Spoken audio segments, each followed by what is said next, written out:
ప్రపంచవ్యాప్తంగా భౌగోళిక రాజకీయాలు పీక్స్లో ఉన్నాయి. పాకిస్తాన్, చైనాలు భారత్కు పక్కలో బెల్లంలా తయారయ్యాయి. ఈ పరిస్థితుల్లో భారతదేశానికి మరింత నిఘా వ్యవస్థలు అవసరంగా కనిపిస్తోంది. ఇందులో భాగంగానే నిఘా ఉపగ్రహాల సంఖ్యను మరింత పెంచడానికి భారత్ చర్యలు తీసుకుంటోంది. సరిహద్దు భద్రత, తీర ప్రాంత నిఘాను పెంచడంలో భాగంగా రాబోయే 3 సంవత్సరాల్లో మొత్తం దేశాన్ని కవర్ చేయడానికి శాటిలైట్లను రూపొందిస్తోంది. ఈ క్రమంలో భారతదేశం మరో 100 నుంచి 150 ఉపగ్రహాలను తీసుకొస్తోందని తాజాగా ఇస్రో చైర్మన్ వి నారాయణ్ అన్నారు. ఇంతకీ ఈ శాటిలైట్లు ఏం చేయబోతున్నాయి? ఇప్పటి వరకు భారత్ ఎన్ని నిఘా ఉపగ్రహాల సహాయం తీసుకుంటుంది? వాటి పనితనం ఎలా ఉంది?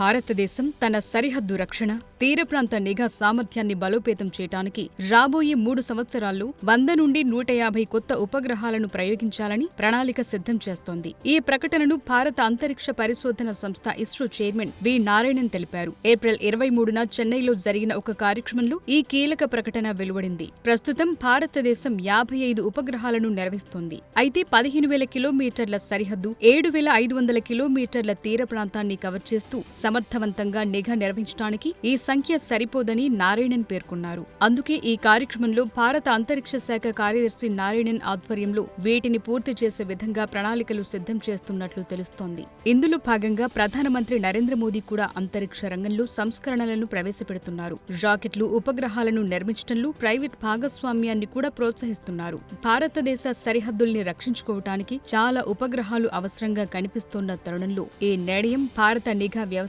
మరింత బలోపేతం చేస్తుందని నిపుణులు చెప్తున్నారు. కశ్మీర్లోని పెహల్గాంలో జరిగిన ఉగ్రవాద దాడిలో 26 మంది ప్రాణాలు కోల్పోయిన నేపథ్యంలో దేశ రక్షణ కోసం ఇస్రో ఇలాంటి చర్యలు చేపట్టడం కీలకంగా మారింది. ఇక భారత అంతరిక్ష సంస్థ చేపట్టిన కొన్ని ప్రాజెక్టులు ఇటీవల విజయాలను అందుకున్నాయి. ఇస్రో స్పారిక్స్ మిషన్లలో భాగంగా ఉపగ్రహాల 2వ డాకింగ్ ను కూడా విజయవంతంగా నిర్వహించింది. ప్రపంచంలోనే దీన్ని సాధించిన 4 దేశాల్లో ఒకటిగా భారత్ నిలిచింది. అయితే ఇప్పుడు చేపట్టబోయే మరో 150 ఉపగ్రహాలు దేశ సరిహద్దు, తీర ప్రాంత రక్షణలో రియల్ టైం నిఘాను మెరుగుపరచడానికి ఉపయోగపడతాయి. ఉగ్రవాద చొరబాటు, సైనిక కదలికలు, రాడార్ స్థానాలు, నౌకా కదలికలపై నిఘా ఉంచడానికి ఇవి సహాయపడతాయి. ఈ ప్రాజెక్ట్ కశ్మీర్లోని పెహల్గాంలో జరిగిన ఉగ్రవాద దాడి వంటి ఘటనలను దృష్టిలో ఉంచుకుని మరింత భద్రతను కల్పించడానికి రూపొందించబడినట్లు తెలుస్తోంది.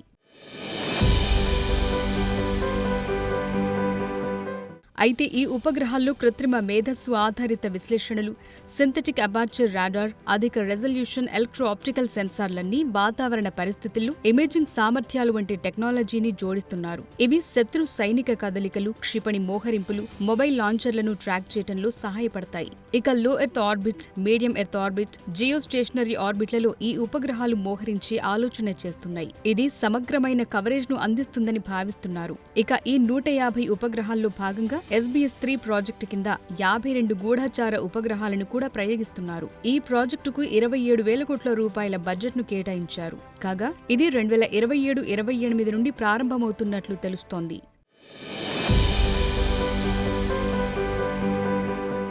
ఇక ఇందులో భాగంగా ఇస్రో మొదటి 21 ఉపగ్రహాలను తయారు చేసి ప్రయోగించనుంది. మిగిలిన 31 ఉపగ్రహాలను దక్షిణ భారతదేశంలోని 3 ప్రైవేట్ సంస్థలు అభివృద్ధి చేస్తాయి. ఫ్రాన్స్ తో సహకారంతో కొన్ని ఉపగ్రహాలను తయారు చేస్తున్నారు. ఇందులో ప్రైవేట్ సహకారం కూడా లేకపోలేదు. ప్రధాని మోదీ ప్రవేశపెట్టిన అంతరిక్ష రంగ సంస్కరణల కారణంగా రాకెట్లు, ఉపగ్రహాల తయారీలు ప్రైవేట్ సంస్థలు భాగస్వామ్యం కావటానికి అవకాశం వచ్చింది. ఇస్రో ఈ సంస్థలకు సాంకేతికంగా మార్గనిర్దేశనం చేస్తున్నట్లు తెలుస్తోంది. అయితే ప్రస్తుతం భారతదేశం GSAT-7 Rukmini, GSAT-7A Angry Bird, Cartosat series, RISAT series, EMISAT, Microsat R, HySIS, IRNSS NavIC వంటి ఉపగ్రహాలను సరిహద్దు రక్షణ కోసం ఉపయోగిస్తోంది. ఈ ఉపగ్రహాలు సమాచార సేకరణ, నావిగేషన్, సురక్షిత మెసేజ్ వ్యవస్థలను అందిస్తున్నాయి.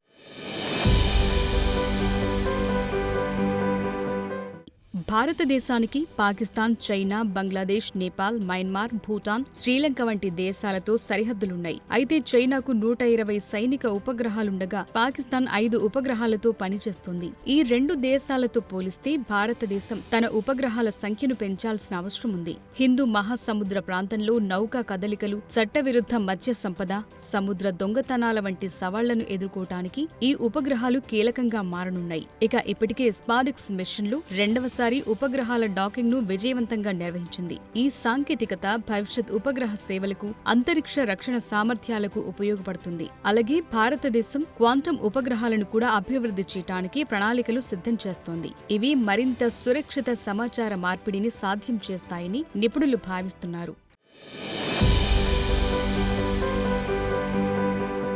2019లో మిషన్ శక్తి ద్వారా భారతదేశం యాంటీ శాటిలైట్ సామర్థ్యాన్ని ప్రదర్శించింది. ఇది అంతరిక్షంలో శత్రు ఉపగ్రహాలను నాశనం చేయగల సామర్థ్యానికి అద్దం పడుతుంది. అయినప్పటికీ చైనా, పాకిస్తాన్తో పోటీలో ఉండటానికి భారతదేశం తన అంతరిక్ష సామర్థ్యాలను మరింత వేగంగా విస్తరించాల్సి ఉంది. అలాగే ఉపగ్రహాలను సైబర్ దాడులు, జామింగ్, యాంటీ శాటిలైట్ దాడుల నుండి రక్షించడానికి అధునాతన సాంకేతికతలు కూడా అవసరం ఉంది. కాగా ఈ ప్రాజెక్టును విజయవంతంగా అమలు చేయడానికి ఇస్రో, ప్రైవేట్ సంస్థల మధ్య సమన్వయం కీలకంగా మారింది.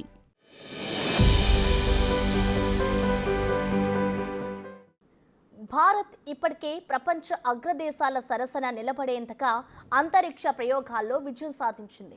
అయితే దేశ భద్రత కోసం ఇప్పటి వరకు పనిచేస్తున్న ఉపగ్రహాలు సరిపోతాయా అంటే ఖచ్చితంగా కాదనే అభిప్రాయాలే ఉన్నాయి. ఇప్పటి వరకు ఉన్న ఉపగ్రహాలు నిజంగా అత్యంత సామర్థ్యంతో పనిచేస్తున్నాయనడంలో సందేహం లేదు. ఆర్మీ, నేవీ, ఎయిర్ ఫోర్స్ కోసం ఇప్పటికే కొన్ని ఉపగ్రహాలు ఉపయోగపడుతున్నాయి. అయితే చైనా, పాకిస్తాన్లతో పోల్చి చూసినప్పుడు ఉపగ్రహాల సంఖ్య పెరగాలనే సూచన కూడా ఉంది.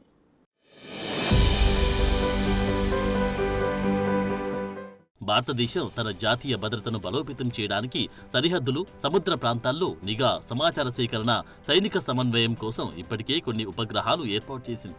ఈ ఉపగ్రహాలు భారత అంతరిక్ష పరిశోధనా సంస్థ ఆధ్వర్యంలో అభివృద్ధి చేశారు. అలాగే సైనిక, నౌకాదళ, వైమానిక దళాల కోసం ప్రత్యేకంగా పనిచేస్తున్నాయి. ఈ ఉపగ్రహాలు సమాచార సేకరణ, మెసేజ్ వ్యవస్థలు, రిమోట్ సెన్సింగ్, నిఘా కోసం ఉపయోగించబడుతున్నాయి. వీటిలో ఆగస్టు 2013లో ప్రయోగించిన జీశాట్ సిరీస్ సైనిక సందేశం ఉపగ్రహం జీశాట్-7 రుక్మిణి కీలకమైంది. భారత నౌకాదళం కోసం ప్రత్యేకంగా రూపొందించబడిన ఈ ఉపగ్రహం హిందూ మహాసముద్ర ప్రాంతాల్లో నౌకలు, జలంతర్గాములు, విమానాలు, భూస్థావరాల మధ్య సురక్షిత రియల్ టైం సమాచార మార్పిడిని సులభతరం చేస్తుంది. ఇది UHS, S-బ్యాండ్, KU బ్యాండ్ ఫ్రీక్వెన్సీలో పనిచేస్తుంది. ఈ ఉపగ్రహం 2000 నాటికల్ మైళ్ల విస్తీర్ణంలో నిఘా సామర్థ్యాన్ని అందిస్తుంది.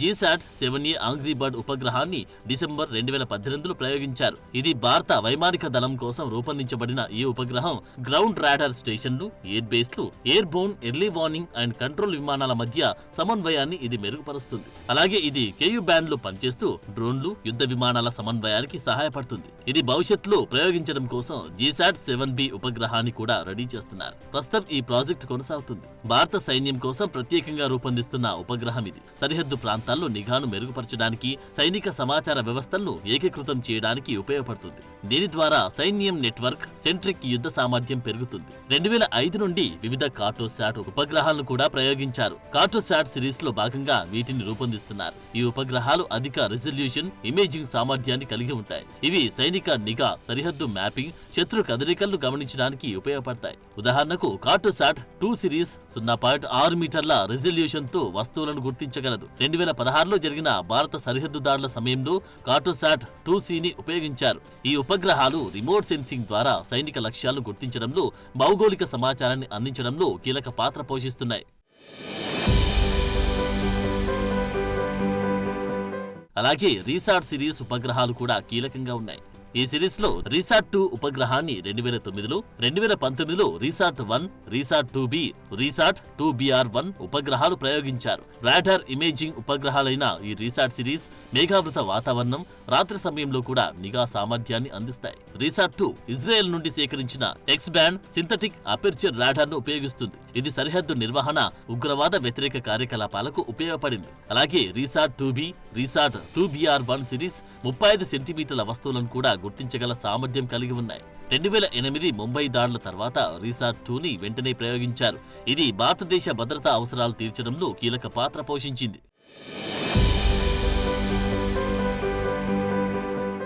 భారత అంతరిక్ష పరిశోధనా సంస్థ ఏప్రిల్ 2019లో ఎమిసాట్ అనే ఉపగ్రహాన్ని ప్రయోగించింది. ఇది defence research and development organisation ఆధ్వర్యంలో అభివృద్ధి చేసిన ఉపగ్రహం. ఎలక్ట్రానిక్ ఇంటెలిజెన్స్ సేకరణ కోసం ఉపయోగపడుతుంది. శత్రు రాడార్ల స్థానాలు గుర్తించడం, వాటి సామర్థ్యాలను అంచనా వేయడంలో ఇది కీలకంగా ఉపయోగపడుతుంది. ఇది భారత సైనిక దళాలకు సిగ్నల్ ఇంటెలిజెన్స్ సామర్థ్యాన్ని అందిస్తుంది. అలాగే 2019 జనవరిలో ప్రయోగించిన మైక్రోసాట్ R ఉపగ్రహం భారత సైనిక దళాల కోసం ఇమేజింగ్ సామర్థ్యాన్ని అందిస్తుంది. 2019లో జరిగిన మిషన్ శక్తి ఏసాట్ టెస్ట్లో ఈ ఉపగ్రహాన్ని లక్ష్యంగా ఉపయోగించి భారత్ తన యాంటీ శాటిలైట్ సామర్థ్యాన్ని ప్రదర్శించింది. ఇది భారతదేశ అంతరిక్ష రక్షణ సామర్థ్యాలను బలోపేతం చేస్తుంది.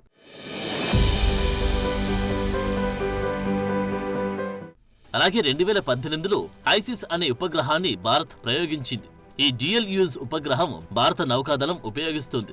ఇది visible near infrared, short wave infrared, spectral range లో పనిచేస్తూ సముద్ర నిఘా, శత్రు నౌకల కదలికలు గమనించడంలో సహాయపడుతుంది.